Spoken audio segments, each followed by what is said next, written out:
掌声有请这一对，有请。男嘉宾孙先生，35岁，来自黑龙江，公司职员，有请孙先生，有请。女嘉宾王女士，33岁，来自黑龙江，自由职业，来，有请王女士，有请。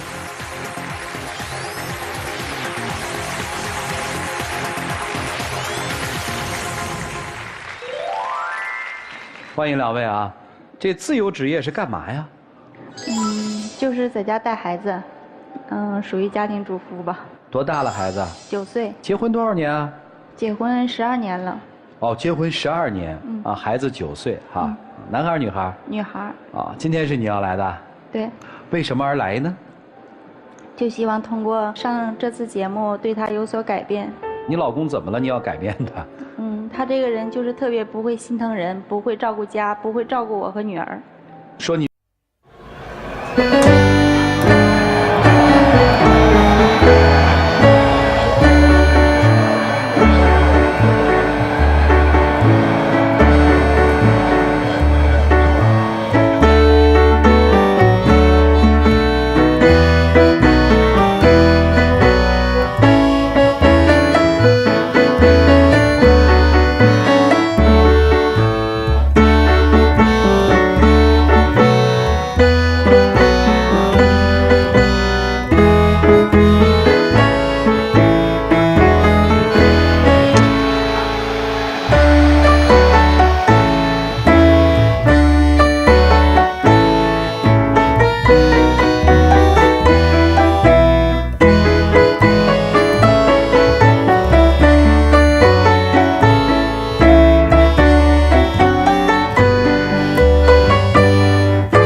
打电话，结婚这么多年了，你说你什么时候张罗年节给我妈打个电话，带着我和女儿回家看一看？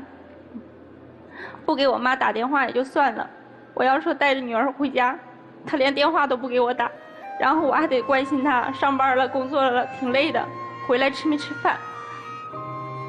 然后我给她打电话，我说你不想我和女儿啊？你知道她说什么吗？给你打电话浪费电话费。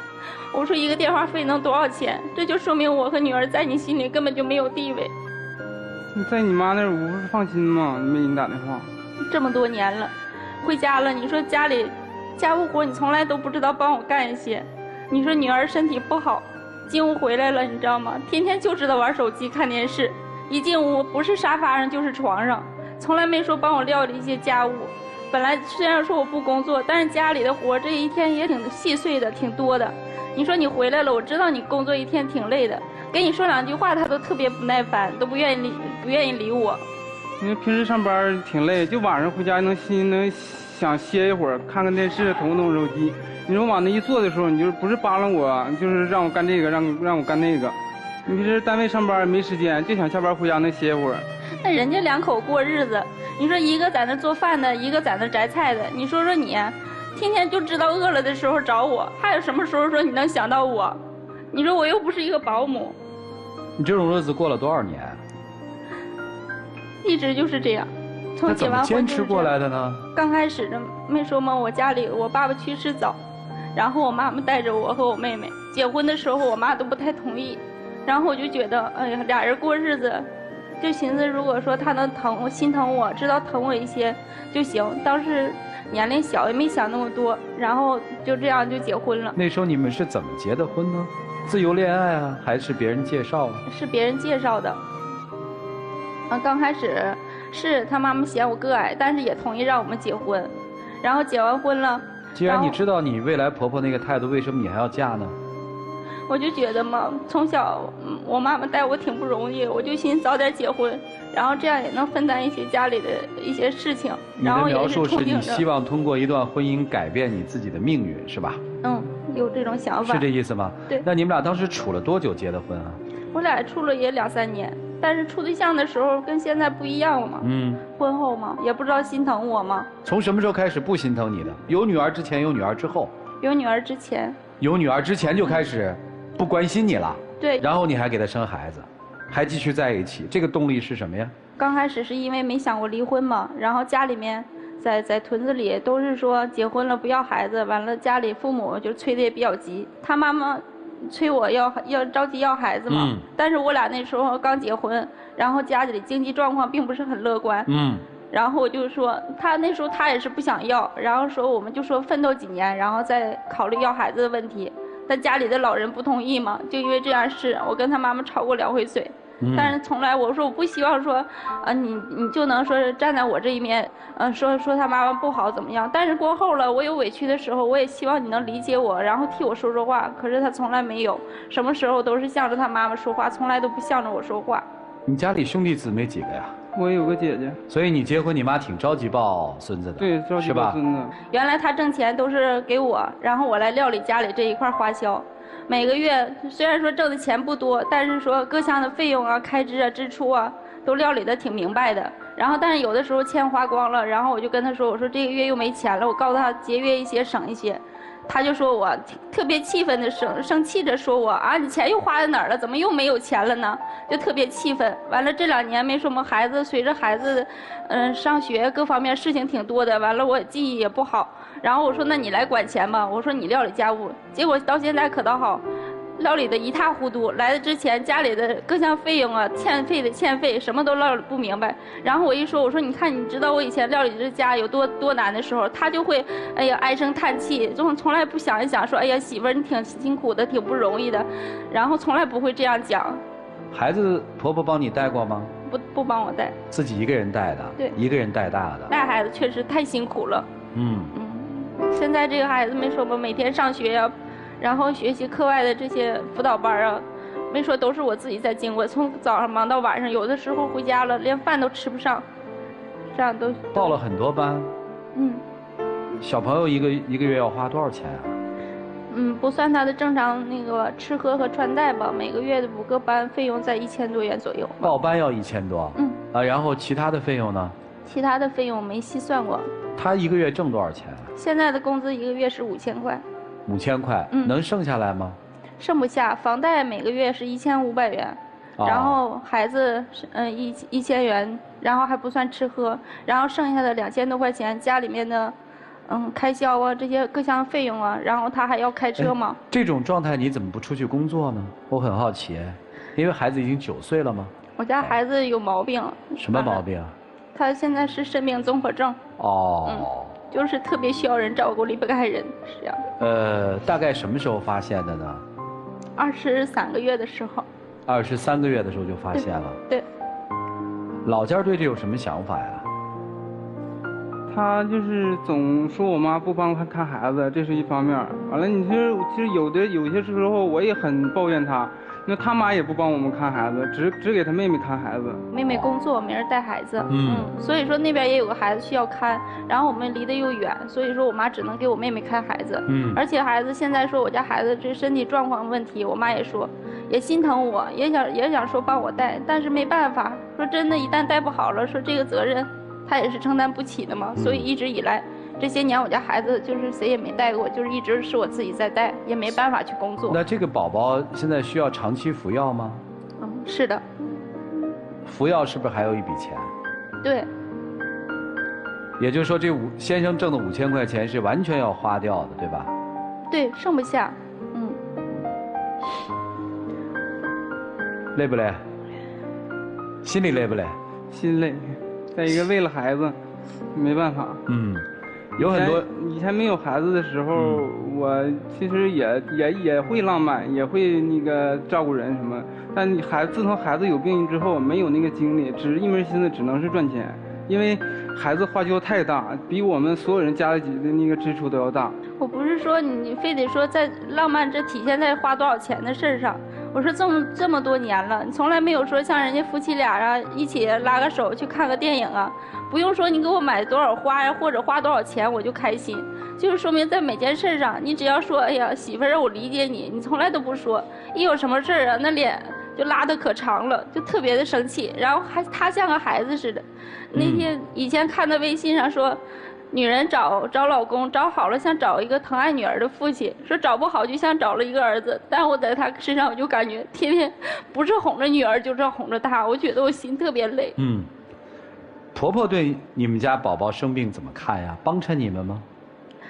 现在说这不是他自己工作嘛，然后有的时候家里钱确实不够花，然后在孩子吃药啊、看病这一方面确实帮助我们不少。也就是说，婆婆是帮衬你们的，对吧？对，钱的方面能帮着我们一些。婆婆有没有说过这孩子身体不是特别好，所以咱们再要一个比较健康的宝宝？就是这样说的。你的想法是？但我觉得，我说如果你想要的话，你这个孩子你帮我拉扯，让我不这么累的话，我可能说这个孩子也就早就要了。但我就觉得我现在自己带着一个，本身孩子身体状况还有毛病，然后他现在还处在上学这个阶段，然后我说你是要了2胎，然后他也说不帮我带，你说我是看大的还是看小的？你跟婆婆谈过吗？也唠过，谈过。他就说不帮你看。然后刚开始。我妈人的脾气不好，她带孩子，她基本上没带过孩子。因为我姐我俩小的时候是我奶奶带大的，我妈那有一点事儿，她就脾气先上来，所以跟我媳妇儿，她俩始终整不到一起去。婆婆是这样，她也是这样，家里的事吧不帮带，然后干什么还都毛毛愣愣的。孩子小的时候有一次，我说你帮我擦一擦地，孩子可地爬嘛，我说那屋里那么脏，弄得孩子到时候肯定是要生病的。我说你帮我擦擦地，是帮你擦了，赌气囊塞的在那擦着地，孩子在那玩，他一关门把孩子手淹了，干什么都是毛毛愣愣的。天天不是说回家了，不是看电视就是玩手机。我说你娶媳妇儿，跟他聊会儿天吧。在家了，出去不能看电影。我说在家找个电影看，然后看一会儿电影。我说这块是演的是什么呀？我说谁是好人，谁是坏人呢？有时候看不懂，哎呀，就可不耐烦了，就瞅着，哎，就说你能不能看，不能看就上一边去，就这样说我。你说我就觉得，真的是这些年感觉挺委屈的，就一点都不会心疼人。你是特后悔嫁给他吗？后悔。我来问你先生，你们这个小家应该是你妻子说了算吧？对。你家庭条件好吗？不是很好，一般，对吧？对。所以她当时嫁给你是因为你很听话，是还是不是？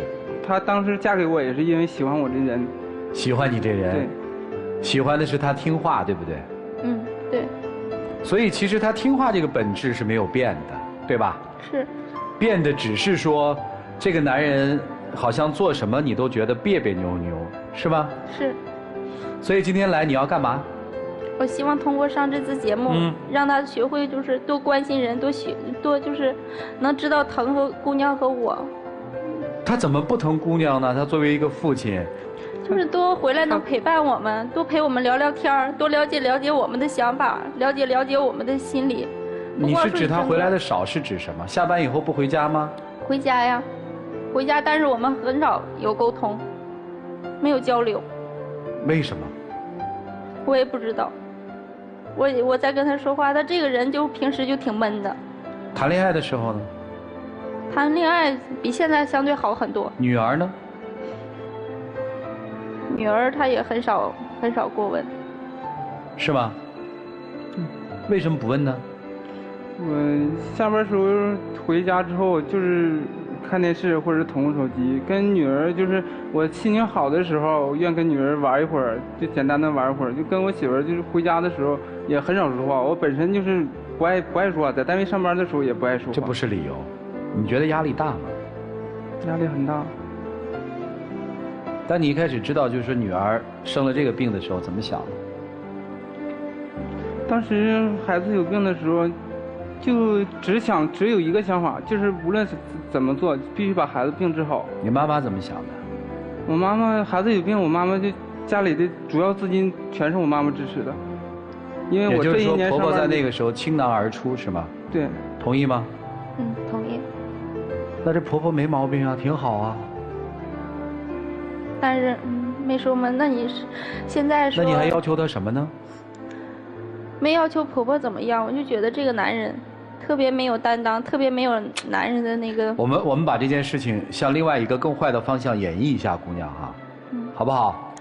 他知道女儿得这个病了，他跑了，他的家人也消失了，你怎么办？那我觉得我就应该更坚强。啊？那你为什么现在不能更坚强呢？这么多年了，我觉得我现在太累了。哦，太累了。所以其实你看到的是，在这段婚姻当中，因为有一个生病的宝宝，所以最累的人是你，对吗？对。他不累，他的妈妈不累，他们都没有压力，他们没有把那个宝宝当成他们自己的宝宝，是这样吧？我觉得。你觉得可能吗？如果是这样，他们不是早跑了吗？我要问先生一个问题。你现在还爱他吗？还是责任？爱他。啊？还爱他。你觉得他容易吗？作为女人来讲，家庭这块我对家做的确实是不够多，他确实也不容易。好。他还爱你，你还爱他吗？说实话，没关系。更爱女儿。啊？更爱女儿。更爱女儿，所以就是问题都摆在这儿了。老师们看怎么办吧？一起进入丘比特问卷，来。米娜老师，在听您的这一生啊，这个半生吧，这半生里头，我会觉得您仿佛一直在做同一个动作。您觉得在自己妈妈身边，仿佛那个日子不是很好，您选择嫁到了她家。当时您也有说她家条件也没有那么好，但为了解决自己娘家的负担，您觉得早一点组建家庭对妈妈比较好，对吗？所以您是在成年以后自己能挣钱改变命运的时候，选择了放弃自己的能力，转而投奔了另一个比原生家庭显得稍微好一点的人。这是您的第一个动作。然后再接下来等您生了女儿了以后，日子没有像您期待的那么好，因为女儿生病了。您不管怎么说，您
你觉得你的老婆有工作吗？没有。错。你老婆正在做着一份世界上最艰辛而又最孤单的工作，就是做你家庭的主妇。她在家里要安排什么呢？你听一听啊。做饭，孩子，她要当医生，她要当老师，她要去当财务，她要当采购。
什么是爱，忘了怎么去爱。其实我觉得我在说你们的时候也没有什么立场，是因为什么？因为我一听到你们现在这个状况的时候，我自己先懵了。确实都很不容易，别说这个肾病综合症，我刚还查了一下，就别说这个病，就是前一段时间我儿子一个小小的感冒发烧，那一周都把我和我先生折磨得够呛，就更何况你们这在9年当中。应该是7年，从2岁的时候知道了得这个病，7年当中，这么长的一个病程的里程，对于双方来说都是非常受打击的一件事情。所以从这个角度来说呢，是理解和心疼你们。但是，谁的人生不苦？谁不是一边喊着活不下去了，还一边努力活着？我们老说一句话，比上不足，比下有余。当你觉得真的日子很苦，过不下去的时候，就阿 Q 精神，看一看过得不如你们的人。如果你们是消极的态度去面对生活，那生活给你们反馈回来的也同样是消极的东西。但如果当你们把心态调整到积极乐观的模式的话，那生活带给你们的可能也是阳光。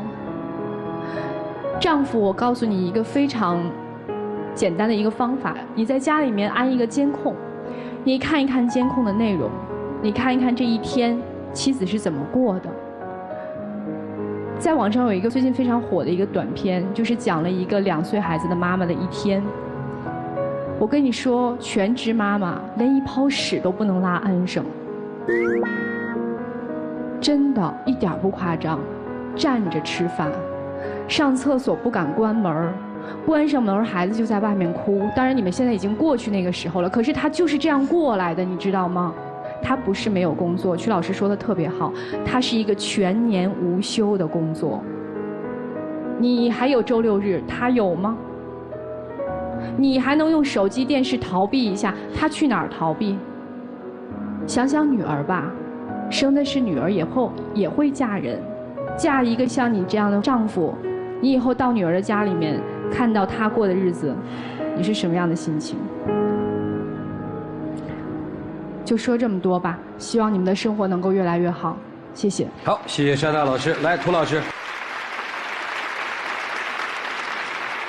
父亲早年去世，本想着找一个能够给自己如父如兄的爱的丈夫，谁知道找到一个不太懂事儿，甚至稍微有点幼稚的丈夫，结果孩子又患上肾。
好吗？啊，好了，接下来一起进入真情60秒。老婆，从咱俩相知相识到现在这么多年，我一直都爱着你。虽然孩子有病的时候出现了点儿就是不愉快吧，但是我希望你好好考虑考虑，咱俩，我想跟你一起幸福的走完这一生。其实说真心话，孩子今天这样，我也知道说咱们全家人都挺努力的，但是对我而言，我觉得我这些年真的太累心了。我也想说，在以后的日子里，我觉得我应该试着也多为我自己考虑一些。来，请亮灯啊！谢谢两位啊，请回吧，谢谢你们啊。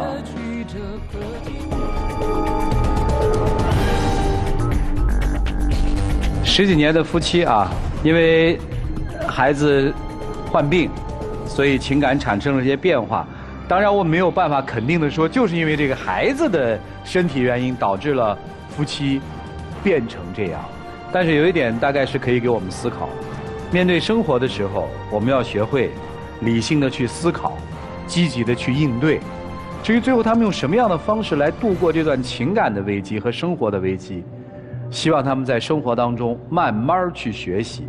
但是有一点，千万不要丧失了对生活的希望，对幸福的渴望及追求。请开门。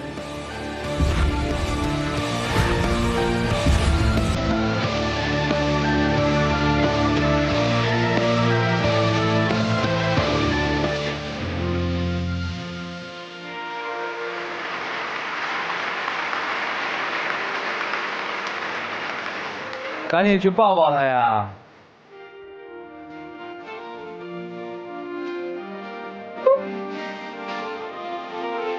啊，不哭了，不哭了，你也得想办法啊！来，有请我们的小花童，有请啊！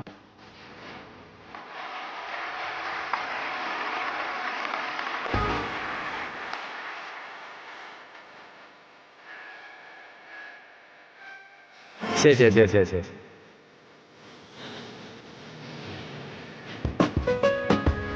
见证属于这对夫妻的浪漫时刻，各位请见证。